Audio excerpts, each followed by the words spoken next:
আসসালামু আলাইকুম ওয়া রাহমাতুল্লাহি ওয়া বারাকাতুহু। আমরা যারা ব্যবসা করতে চাই তাদের উদ্দেশ্যে আমার কিছু গুরুত্বপূর্ণ কথা। যারা বিশেষ করে মুদির ব্যবসা করতে চাই, মুদির ব্যবসা যদি আপনারা দিতে চান বিশেষ করে গ্রাম অঞ্চলে, তাহলে 100 বার ভাইবা দিবেন।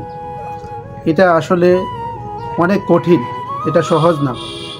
আপনার মুদির ব্যবসা দিতে হইলে 3টা চালানের প্রয়োজন। 1 নাম্বার, আপনার দোকানে 1 চালান থাকতে হবে। 2 নাম্বার, আপনার গ্রামের আশেপাশে যারা আছে বাকি খাইবে ওইটার একটা চালান থাকতে হবে। 3 নাম্বার, আরেকটা চালান আপনার ক্যাশ থাকতে হবে। ক্যাশ যদি থাকে তাহলে আপনি এটা কন্টিনিউ করতে পারবেন। আর বিশেষ করে যারা মুদির ব্যবসা করবেন, যারা উদ্যোগ নিতেছেন বা ভাবতেছেন, তাদের জন্য একটা বড় মেসেজ।